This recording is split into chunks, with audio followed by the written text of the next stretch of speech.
اعوذ باللہ من الشیطان الرجیم بسم اللہ الرحمن الرحیم وقالوا هذه انعام وحرث حجر لا يطعمها إلا من نشاء بزعمهم وأنعام حرمت ظهورها وأنعام لا يذكرون اسم الله عليها افتراء عليه سيجزيهم بما كانوا يفترون صدق الله العظيم وقالوا هذه انعام وحرث حجر، اور وہ کہتے ہیں کہ یہ جانور اور کھیتیاں حجر ممنوع ہیں، پابندی لگائی گئی ہے ان پر، اور یہ کہتے ہیں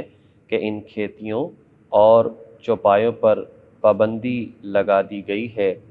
لا يطعمها الا من نشاء بزعمهم، لا يطعمها ان کو نہیں کھا سکتے الا من نشاء بزعمهم مگر وہ کہ جنہیں ہم چاہیں، بزعمهم ان کے خیال کے مطابق،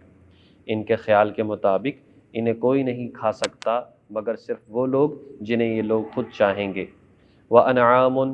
اور کچھ چوپائے، کچھ جانور ایسے ہیں، حرمت ظہورها کہ انہوں نے حرام قرار دے دیا ہے ان پر سواری کرنا۔ وَأَنْعَامٌ، اور کچھ جانور ایسے ہیں، لا یذکرون اسم اللہ علیہا کہ یہ کہتے ہیں کہ ان پر اللہ تعالیٰ کا نام نہیں لیا جائے گا، ان پر اللہ تعالیٰ کا نام لینا حرام ہے۔ افتراء علیہ، یہ سب باتیں یہ گھڑتے ہیں، یعنی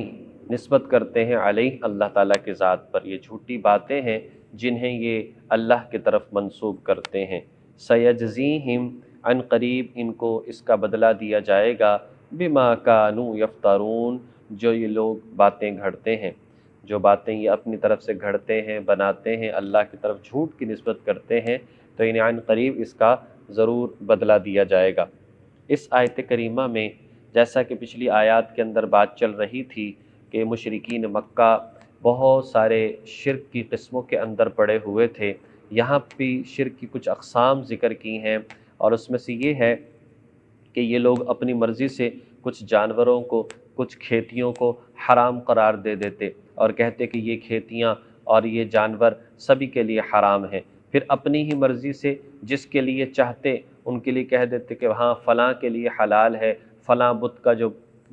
مجاور ہے اس کے لیے حلال ہے، حبل کے مجاوروں کے لیے حلال ہے، یا لات کے مجاوروں کے لیے حلال ہے، باقی کے لیے حرام ہے۔ اسی طریقے سے کچھ جانوروں کے حوالے سے یہ کہتے ان پر سواری کرنا حرام ہے، ان پر کوئی سواری نہیں کر سکتا، اور کچھ جانوروں کے حوالے سے نعوذ باللہ یہ کہتے کہ ان پر اللہ کا نام نہیں لیا جائے گا، انہیں اگر ذبح کیا جائے تو اللہ کے نام لیے بغیر ذبح کیا جائے، ان پر اگر سواری کی جائے تو دعا نہیں پڑھنی، اللہ کا نام نہیں لینا، حتیٰ کہ یہ ایسے جانور ہیں ان پر کوئی نیک سفر بھی نہیں کر سکتا، اگر کوئی حج کے لیے، نیک کام کے لیے سفر کرنا چاہے، بس اللہ تعالیٰ کا نام لینا اور اللہ تعالیٰ کی نسبت ان کی طرف کرنا یہ لوگ حرام سمجھا کرتے تھے، اپنی مرضی سے یہ باتیں انہوں نے گھڑ رکھی تھیں، تو فرمایا کہ عن قریب ان کو اس کی سزا دی جائے گی، اور عن قریب پتہ چل جائے گا یہ لوگ اپنی مرضی سے جو شرک کرتے ہیں، اپنی مرضی سے حلال اور حرام قرار دیتے ہیں۔ دراصل بات یہ ہے، یہ شرک کی اقسام ہی ہیں، اس لیے کہ اللہ تعالیٰ کی ذات کو حق حاصل ہے کہ وہ کسی چیز کو حلال قرار دے یا کسی چیز کو حرام قرار دے، یا نبی پاک صلی اللہ علیہ وسلم کو حق حاصل ہے کہ وہ کسی چیز کو حلال یا حرام قرار دیں، وہ بھی اللہ تعالیٰ کی مرضی کے مطابق۔ اپنی مرضی سے حلال حرام قرار دینا یہ اللہ تعالیٰ کی ذات کے ساتھ شرک ٹھہرانا ہے۔ نبی پاک صلی اللہ علیہ وسلم نے خانگی مصلحت کی وجہ سے ایک مرتبہ اپنے اوپر شہد کو حرام قرار دے لیا تھا تاکہ گھر کے اندر حالات جو ہیں بہتر رہیں اور کوئی لڑائی جھگڑا نہ ہو، لیکن بہرحال اللہ تبارک و تعالیٰ نے پوری سورۃ 28ویں پارے میں نازل فرمائی اور فرمایا کہ یا ایھا النبی لم تحرم ما احل اللہ لک، ایک چیز جو ہم نے حلال قرار دی ہے آپ کیوں اپنے لیے حرام قرار دیتے ہیں؟ تو بات یہ ہے کہ اس طرح سے اپنی مرضی سے حرام کو حلال یا حلال کو حرام قرار دینا یہ شرک کے زمرے میں آتا ہے، اور شرک بہت بڑا جرم ہے اور بہت بڑا ظلم ہے۔ آج کے معاشرے میں دیکھا جائے جیسے رجب کے کنڈے ہیں تو اپنے لوگوں کے لیے جیسے مرضی اس کو خاص کر لیتے ہیں، جی رجب کے جو کنڈے ہیں وہ کھائے جا سکتے ہیں، جی کھائے وہ کونے میں بیٹھ کر کھائے، سائے میں بیٹھ کر کھائے، فلاں کھا سکتا ہے، فلاں کھا سکتا ہے، اس طرح کی چیزیں یہ تو جائز نہیں ہے۔ اللہ پاک نے کوئی چیزیں حلال قرار دی تو سبھی کے لیے حلال قرار دی، کچھ چیزیں حرام قرار دی تو سبھی کے لیے حرام قرار دی۔ ہاں کچھ چیزیں ایسی ہیں جو اللہ پاک نے تقسیم فرما دی ہیں، جیسے کہ فرمایا کہ انسان جیسے کہ ریشم کا کپڑا ہے تو خالص ریشم مرد استعمال نہیں کر سکتا، سونا ہے مرد استعمال نہیں کر سکتا، تو اس طرح سے کچھ چیزیں مردوں کے لیے، کچھ چیزیں عورتوں کے لیے اللہ پاک نے اس طرح سے حلال یا حرام قرار دی ہیں۔ تو ایسا کرنا جائز نہیں ہے کہ انسان اپنی مرضی سے یہ سارے کے سارے معاملات کرے۔ وَقَالُوا مَا فِي بُطُونِ هَٰذِهِ الْأَنْعَامِ، اور یہ لوگ کہتے کہ جو ان جانوروں کے پیٹوں میں ہے، ما فی بطون جو پیٹوں میں ہے، هَٰذِهِ الْأَنْعَامِ ان جانوروں کے، خالصۃ لذکورنا یہ صرف ہمارے مردوں کے لیے حلال ہے، ومحرم اور حرام ہے، علی ازواجنا ہماری بیویوں پر، ہماری عورتوں پر، وَإِن یکم میتۃ ہاں اگر وہ مر جائے، یعنی جو پیٹ میں حمل ہے جانور کے وہ اگر مر جائے، فہم فیہ شرکاء تو پس پھر اس میں ہم سب شریک ہیں، یعنی وہ مردوں کے لیے بھی ہے اور عورتوں کے لیے بھی ہے۔ یعنی بات کی کہ جو ہمارے یہ جانور ہیں مخصوص قسم کے، ان کا جو حمل ہوگا اگر وہ زندہ ہو، اگر وہ زندہ ہو یعنی زندہ پیدا ہو یا اسے ذبح کیا جائے تو وہ زندہ نکل آئے تو وہ صرف اور صرف مردوں کے لیے حلال ہوگا، اور اگر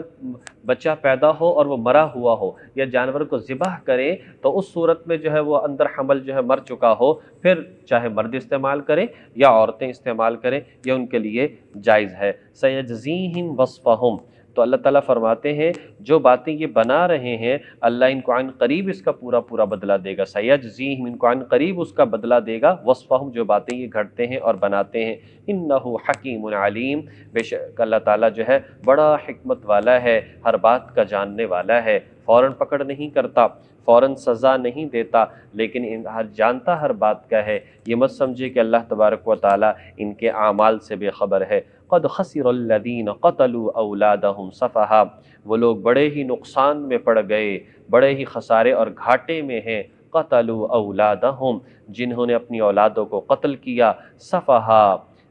حماقت کی وجہ سے، بغیر علم بغیر کسی علم کی وجہ سے،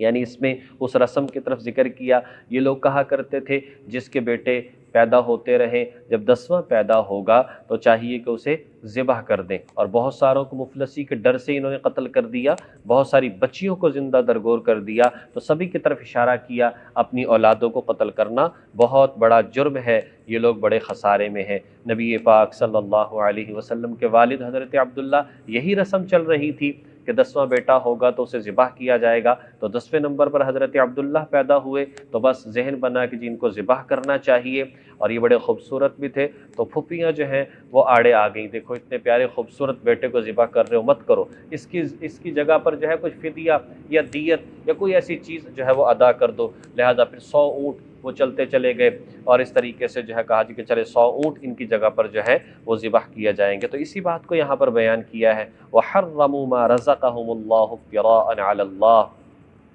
اور انہوں نے حرام قرار دے دیا وہ جو اللہ پاک نے ان کو رزق دیا، افتراءً علی اللہ جھوٹ باندھتے ہوئے اللہ تعالیٰ کی ذات پر، اپنی مرضی سے بیٹوں کو قتل کیا، بہت بڑا جرم کیا، اپنی مرضی سے کسی چیز کو حرام قرار دے دیا حالانکہ وہ حلال تھی، تو فرمایا جھوٹ ہے اللہ تعالیٰ کی ذات پر، قد ضلوا بے شک یہ لوگ گمراہ ہو گئے، وما كانوا مہتدین اور یہ لوگ ہدایت پر نہیں ہیں۔ ساری بات کا خلاصہ یہ ہے اللہ تعالیٰ کی ذات نے ہمیں دین عطا فرمایا، اللہ کی ذات نے اتنا شفاف ہمیں مذہب عطا فرمایا، سب سے اونچے نبی کی نسبت ہمیں عطا فرمائی، قرآن سب سے آخری کتاب جس کی حفاظت کی ذمہ داری اللہ پاک نے خود لی وہ ہمیں عطا فرما دیا، اللہ تعالیٰ نے اپنی ذات کے ساتھ ہمیں جوڑے رکھا، اس امت مسلمہ میں مساجد کا نظام دیا جو پہلے کبھی نہیں تھا، ساری زمین کو پاک قرار دے دیا کہ انسان جہاں چاہے عبادت کر سکتا ہے، اور اسی طریقے سے ہمیں ایسی نمازیں دے دی جو براہ راست اللہ تعالیٰ سے مانگنے کا ذریعہ ہے، ہمیں ایسا قرآن دے دیا